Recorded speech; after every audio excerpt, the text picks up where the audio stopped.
Heads calls Stephen. It is a head. Stephen, what are you going to do? We're going to have a bowl fist. Lagan just in front of square that are interesting. No ball to start with, so England.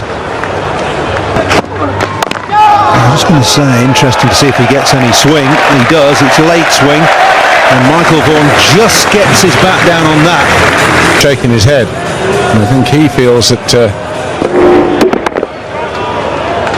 he's lucky to get away with it. That's in the slot for Trescothick, beautifully played, didn't try and hit it too hard and found the gap wide of mid-off for his first boundary now. Just look at this, it's up there, doesn't try and overhit it, so fully under control with that shot. Too short this time. That's 3 boundaries in this first over from Franklin, and apart from too short again, and Trescothick's helped himself to another boundary. This is poor bowling from Franklin. After seeing the ball swing and seam early on, well, his first couple of balls, he's then dropped short too often. And launched over mid-wicket. Long ops. Near. Bowling. Trescothick down the pitch looking at a straight ball away over mid-wicket. It's proved his downfall. There's nothing wrong with advancing down the wicket, but when you advance down the wicket you don't get there. You don't still have to play a shot. You can just play it, kick it, pad it. Well, you try to heave it over mid-wicket. It's a lovely shot before. Doesn't need to bother running for that. There could not be a better example to the rest of his team, and the captain coming to the party today. Bowling. So Franklin's got it right at last. Persevered with pitching the ball up, a little bit of swing, beat Vaughan. Prayed for when he won the toss. A little bit of movement in through the gate between bat and pad, and there's a big gap between bat and pad. Franklin found it. 12 overs. But well, he's dragged that on. Jones misses out as well. He goes for 5. England are in the soup again here. They're 37 for 3. We're just in the 9th over. Emphasises the slow nature of this pitch for the New Zealanders anyway. The ball not quite coming on. If you look to play off the back foot and try and get it through the covers, if it does just move in slightly, you're going to get inside edges into the stumps. It's happened to Jones here. Franklin again. Well, there was a noise there, and Collingwood's walking. No movement from the umpire. Well, what a disappointment for Paul Collingwood in front of his home crowd. Well, it's just angle, isn't it? It's just a regulation dismissal, with the batsman looking to play rather too square. That's gone high and carried nicely. It's New Zealand who are on the crest of a wave here today. That's the 5th wicket now, and made very, very sure it didn't hit the deck. A very short ball from Franklin. Whether it was meant to be a bouncer or not is irrelevant. Strauss was in no position to play the pull shot. Top out of the bat. Good catch from Oram. Good low catch. That's a good shot. That's a welcome relief for all concerned here at Chester Street, both the England team. And short and wide to Blackwell is not the place to bowl. And as I said earlier, Blackwell hits boundaries. That's what he does.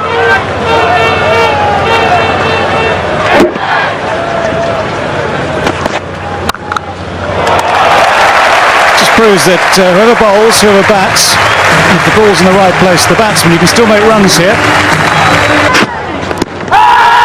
Good shouts, and he's got him. Jeremy Lloyd this time just takes a moment or two to think about it. Well, Blackwell got away with one in the last over. Interesting to see if he got away with one here. No, that's out. Good decision, good bowling, good captaincy from Stephen Fleming. Kept his opening bowler on for his 10th over, and a very good decision from Jeremy Lloyd's. Straight away, that's the end of Astor Giles. Well bowled indeed, James Franklin. A 5-wicket haul for him. It's kept New Zealand very much on track. It's an incredibly long way out to the middle for this. First ball, absolute beauty. Going across the left-hander. Franklin with his first 5-wicket haul, and is he chuffed with that?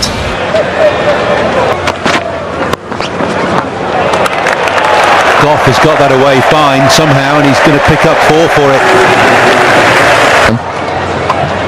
He's one of these opening bowlers that likes a bat. He likes to score quickly. It's a different sort of game now. He's just got to bat and occupy the crease, occupy the overs, score at the same time somewhere. Edge gone. Simple catch to slip. Cairns pitches one up, and Goff, after fending that ball away for 4, has been snapped up at slip by Stephen Fleming, and there is no safer catcher than him. Well, if 8 batters can't do it, your number 9 Darren Goff can't either. Good captaincy again from Stephen Fleming. He can sense that the end is nigh for England. Get a couple of catches in, keep pitching the ball up, keep finding that outside edge. It's Darren Goff. It's a sorry sight. I think he's gone there. Bit of glove, yeah. Jeremy Lloyd's fingers up there. That's nipped back, bounced a little. Back Oram back into the attack. Pitches, nips back, a little bit of bounce, big noise. New Zealand immediately on appeal. It took a little bit of time, Jeremy Lloyd's. Whipped away, over square leg for 4. The Durham crowd have enjoyed that. Look at this for a shot. Cheeky as you like, sure as you like. Beautifully placed. Chris Cairns will almost stop it. Loving it. New Zealand been a little bit sloppy in the last 10-15 minutes. England bring up their 100 with a streaky 4, and Chris Cairns, who's just finished his spell, will not want to look at that on the big screen.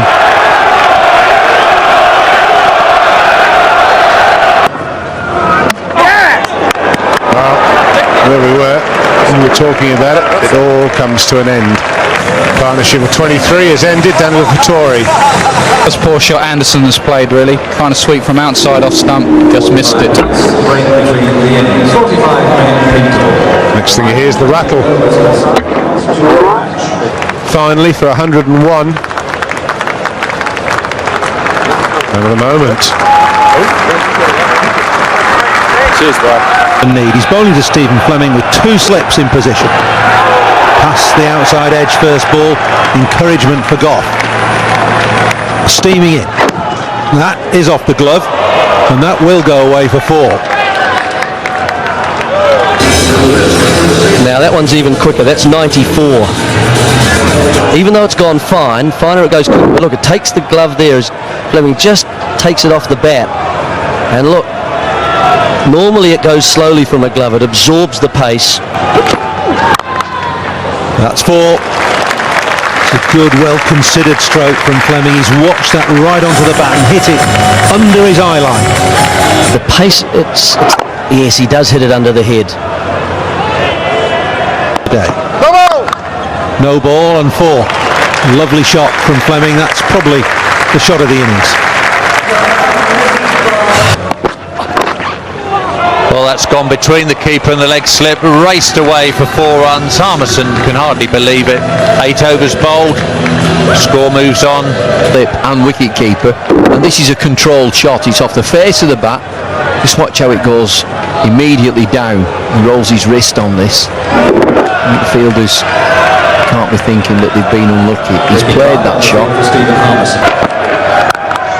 Hasn't any more. That's away for 4 through extra cover. A loosener from Anderson. Long hop, really. Hassel enjoyed that one.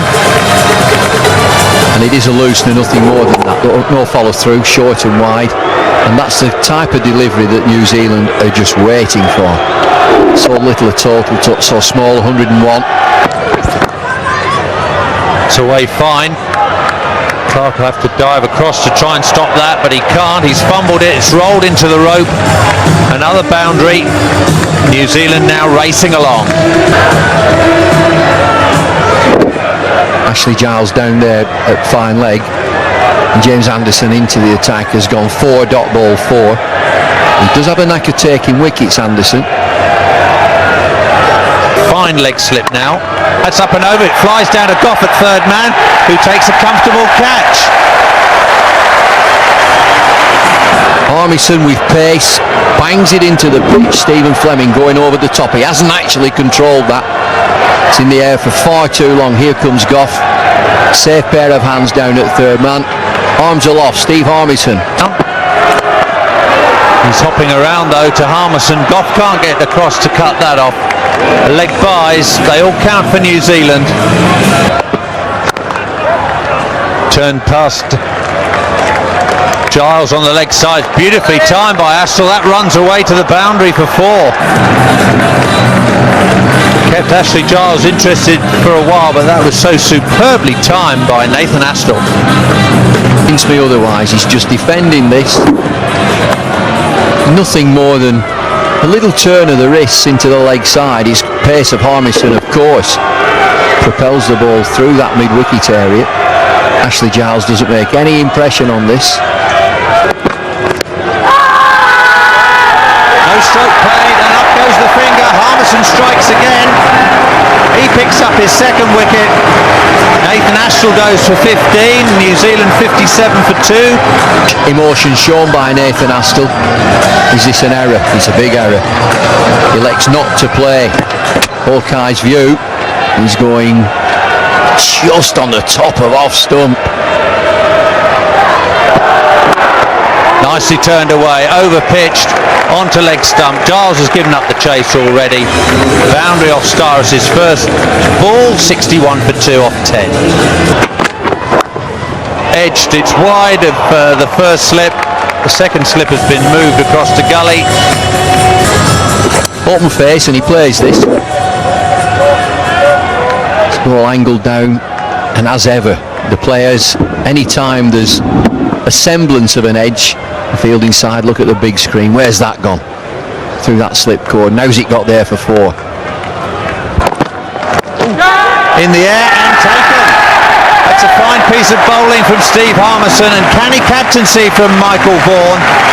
Marshall didn't fancy that at all, and he only got it as far as Giles, close in on the leg side. 66 for 3 is the score, and he's got the 3. Look at the bounce. How do you get out of the way of that? He hasn't a clue where it is, Marshall. Good captaincy. Nicely picked up, away, past, backward square leg for 4 more. New Zealand ready to win in a hurry here. Nasser Hussain and Ian Botham. Thanks, Bob, and just picked up. McMillan's a good player. Was here. And keeping a bit of control, apart from that ball there that was clipped away for 4 by McMillan. How far away is this? I don't think it's that far, was my initial reaction. Look. No, this will give us a good idea.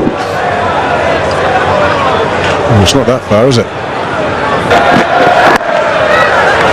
Oh, it's in the air again. It just misses the man in that backward short leg. You have to say, if it was England's day, all 3 would have been caught, wouldn't it? Instead, it's gone 12 runs. Series would be sticking and going to fielders, but really just a long way away from square leg there. But there's been a few balls that have just gone just the wrong side of fielders. I'd have to say poor bowling from Anderson though. Scott Styris and McMillan are very strong off their hips, and there's been too many balls recently bowled on their hips. The history of this part, that's going to go for 4. Edged away. But, very much a landmark now on the Newcastle Gateshead.